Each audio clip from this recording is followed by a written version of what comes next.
Best thing to do is to ask me the question. Let me have the mic because I've got a background noise. Well, I think we'll be all right. The background noise doesn't play very much. Okay. It's very dark. Well, we'll start by saying good evening, Manfred. You've just said you don't mind talking about the old days. It all started for you in 1964 with I said that somewhat begrudgingly. Yeah. You know, being kind. I said I don't mind talking about the old days. It's not something that I have a great, attraction for to talk about, although I'm not embarrassed about it. Do you want me to run briefly through what, about the 60s and so on, or do you want to ask me the question specifically? Ask me the question specifically. Well, one of the things was Do-Or-Diddy-Diddy was your first ever hit. It wasn't. My memory serves me right? No, it wasn't. There was one other before that, 5, 4, 3, 2, 1. Sorry, yes. Yeah, 5, 4, 3, 2, 1 was the big one. That's Do-Or-Diddy-Diddy is the one that really catches everybody's imagination. Yeah, even yet. That's right, yeah. People have a nostalgic sort of association with old records, Yeah, if you go to a disco now and somebody plays Do-Or-Diddy-Diddy, it has to be a big Well, because you owe something really to 5, 4, 3, 2, 1 in a sense for getting your name established. Yeah. Is it wrong to think about it in a, not in a deprecating way, but... I don't think of it in a deprecating way. I really don't mean to give that impression. It's just that if you put yourself in my position, I'm working through the 70s, and I'm continually brought face to face with things that happened 10 years ago. Yeah. And it's not really that I deprecate what I've done. I don't deprecate that period at all. It's very valuable for me. I learned a lot from it and made some very good records. Some of the best are the ones that aren't normally thought of as being the best, but nevertheless, some of the singles were excellent singles. So I really don't deprecate the period. I really didn't mean to give that impression.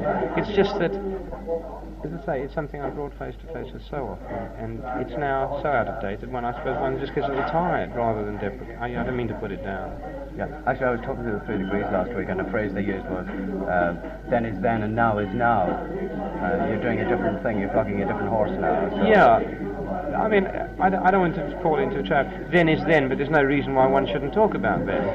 I don't mind talking about it. I don't mind talking about it, particularly providing I feel that people know what one is doing now. In other words, if I feel there's a degree of, familiarity with the current band, Earth Band, and the albums and the music, I can rabbit on for hours about the old days. Yeah. It's just that very often people talk about that because, they aren't familiar with the current situation, and that's what the pain in the arse is to me.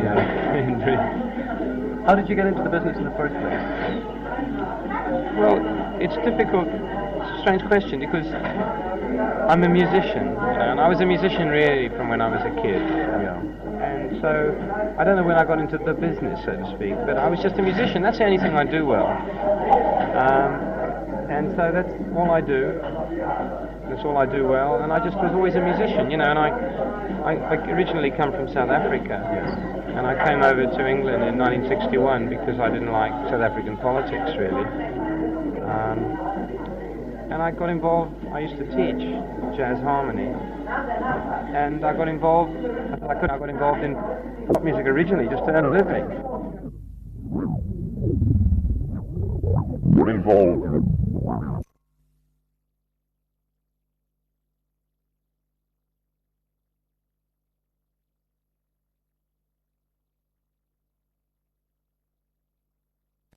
Gradually got involved more and more with it, through the whole period of the 60s. You mentioned the South African thing, the fact that you come from South Africa. Now, when I listen to Solar Fire album, I always detect an Aquila type influence in there. Odd pieces. Is that deliberate or...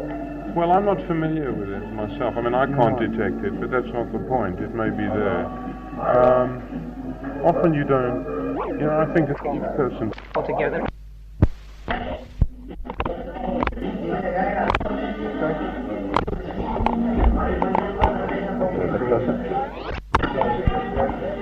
Joybringer brought you a fair measure of success recently.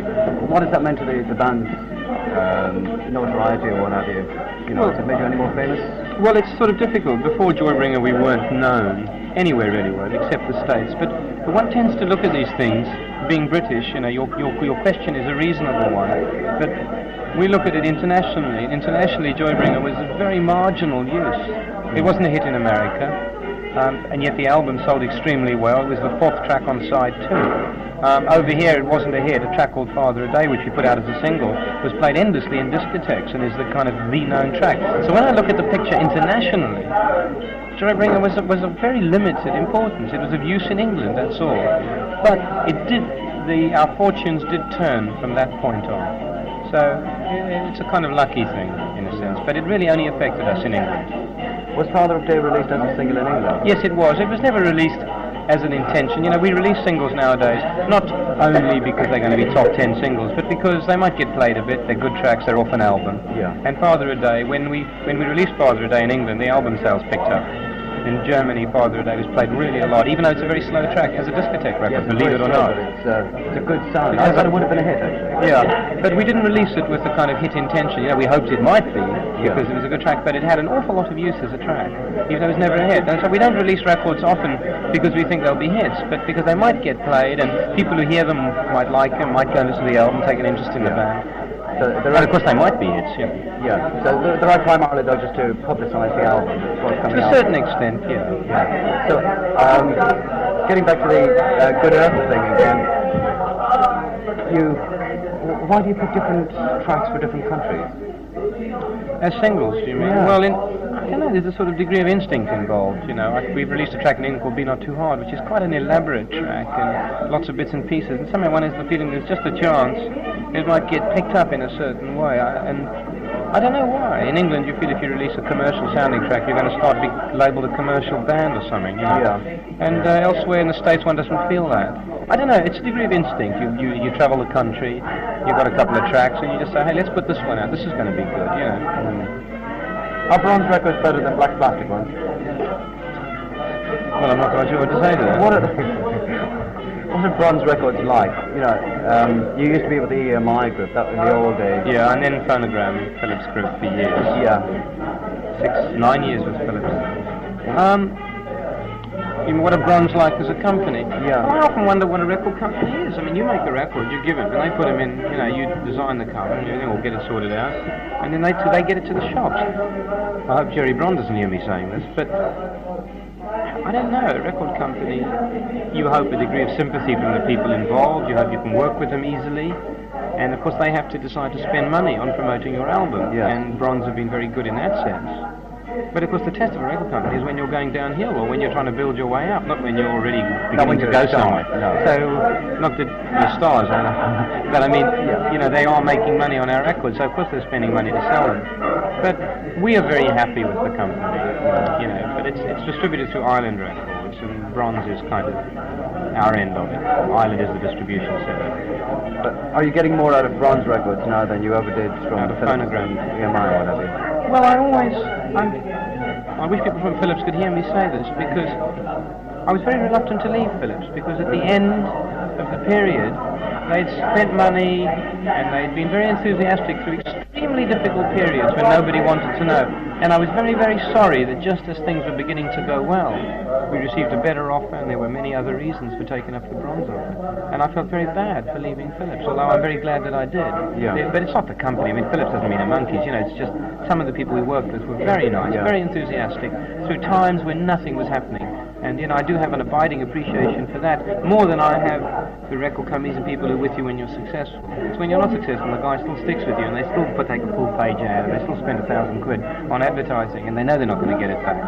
You know, I really did appreciate it. I always thought Philips were non-pushers. You know, like CBS, they're pushers, they push all their acts. Well, I don't know what Philips are like over here, and I don't know what they're like in England for some of their acts. For us, at the end of the period, for the last 2 years I was with them, they were absolutely excellent. And it was the people involved. Those people aren't with Philips anymore, some of them. But I did appreciate what they did, and I really honestly did. And I was very sorry to leave them as people. Not the company. I think we have a court action with them about someone else, you know. But I mean, company, I don't know what a company means. There's a few people I worked with, I was sorry. Yeah. Well, the final thing, because you've got to go on stage soon. The new album. Did you ask me for a tea? The new album, first of all, forgetting the music side of it, isn't it an expensive thing you've undertaken? Just What, to 1 give- square foot of To give away a square foot of land. in Wales, yeah? Well, we bought the land ourselves. I want to make that clear because people often think this is a cheap gimmick that a record company thought of. This was my idea personally. Yeah. And we ourselves personally as a group bought the land. We didn't get any money back from the record company. We thought, well, what's the nicest thing you can give someone? I thought, what's the nicest giveaway with a record? It's a square foot of earth. The square foot of the actual earth. You can't take it home with you. You can't sell it to somebody. I mean, it doesn't mean anything. No, In you fact, can't do a damn thing with it. you can't do anything with it. But somebody who doesn't own any land or property, they've got a square foot somewhere in the world that's kind of. Yeah, danke. And hey. Yeah, it's okay. It's okay, it's enough. Are you sure? Yeah. Quite sure. Oh, thank you.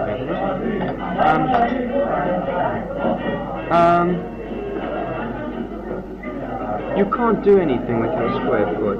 But as I say, somebody who doesn't own property, doesn't have any land, there's a square foot. If they write to us, we'll register it, But somehow they have the rights to it. It isn't an ownership thing. No. It's because we couldn't do that. I wanted to do that, but you have to register with the land registry. It's a hassle. So we have a legal document on the back of the album. And you fill your name in on the document. It's a legal document, the album cover. Yeah. And I thought it was. I'm disappointed because some people look at it as a cheap kind of gimmick, but I think it's really nice. I'm not interested in trying to publicise it to sell albums because I don't think you sell albums through giveaways. No. But once you've got the album, I think it's going to be, if you like it, at least, it's going to be a little precious thing. Hey man, I've got my square foot somewhere. You can go look at the damn thing if you want. That's what I was going to say. Somebody can actually go and see their. Sure, square actually, foot of there's no land. bloody map that we found out on the album cover, but we have an exhibition in London. Well, an exhibition, it's a wall with some posters, and there we would have. It's a hassle to get to see it as well. You've got to go somewhere to southeast London, look on a wall. But if you really want to go, it's possible to go. And the land does exist. We have a photograph of it on the back of the cover. Could you go to Wales and see this actual square foot that you have? Well, it's not going to be marked out for you. I mean, No, you not want to actually pace it out marked. extremely carefully. Presumably it will be possible. But I mean, the thing is to look at that and say, well, a square foot of that's mine, rather than say, well, that's mine a little bit there. Because everyone has right of access over everybody else's. So in fact, it doesn't mean a damn thing. You can go anywhere on that land, and anyone can go over yours. Yeah.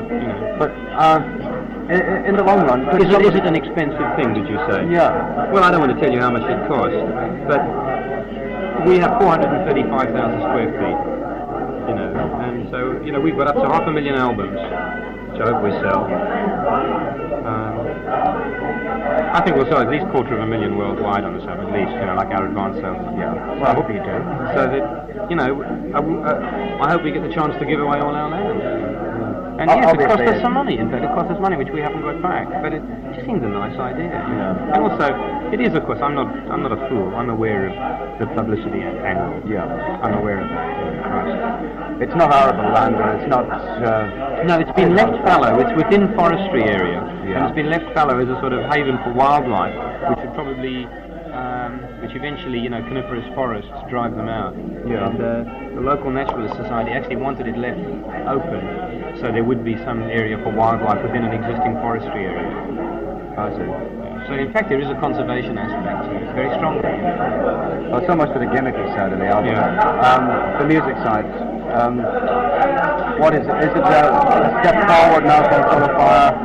Well, I'm never concerned with step forwards or step backwards. I just think, well, you step whichever way you go, whichever way the music leads you, whichever way your instinct leads you. I don't know. I wouldn't call it a step forward. I don't think music has to step forward. You just have to make good music. Good music. Mind you might listen to it and say, gee, this is a step forward. Yeah. There's lots of interesting sounds, and I sort of sweated myself to frazzle, trying to make it a good album. Worked, just ridiculously, re-edited, put pieces out. You look at that tape, man, it looks like a comb with the scissors cuts. The bits I've taken out, put back in, changed, edited. Somewhat, a track 1, side 2, Earth Hymn, had 3 different beginnings, we threw 2 of them out, and then we ended on another one at the last minute with some bells, So the thing varied enormously, worked very hard on it. I hope it's a step forward, or I hope the main thing is it should wear well. You should take it home and put it on and enjoy it, But some of it's very freaky, some of it's a very kind of avant-garde jazz kind of quality to it, so maybe that isn't good, I don't know. But and then there's very simple songs on it as well. It's hard to say. It's really hard for me to judge our own album. I'm much too close to it. I'd be interesting to read reviews and see what people think. In the early days of Manfred Mann, you were very much into a jazz kind of thing. Well, we were always trying to expose this other side, you know. So, Jesus, you know, we can do other things as well. We were always trying to expose this side. You know, so I was a jazz musician originally. Yeah. I'm not a jazz musician now. I don't want to play jazz. No, I was just going to say, you're not jazzy at all now. You're very contemporary. Yeah, the solos are very improvised though. I mean, you see the concert. Those numbers, we've been playing some of them for years, but they're fresh every night because anything can happen, you know, because they... So that element of freedom that stems from jazz is there on those albums. Those solos on Solar Fire weren't written down and worked out. All of them are just free. But you listen to them now and they sound composed, which is, you know, great. But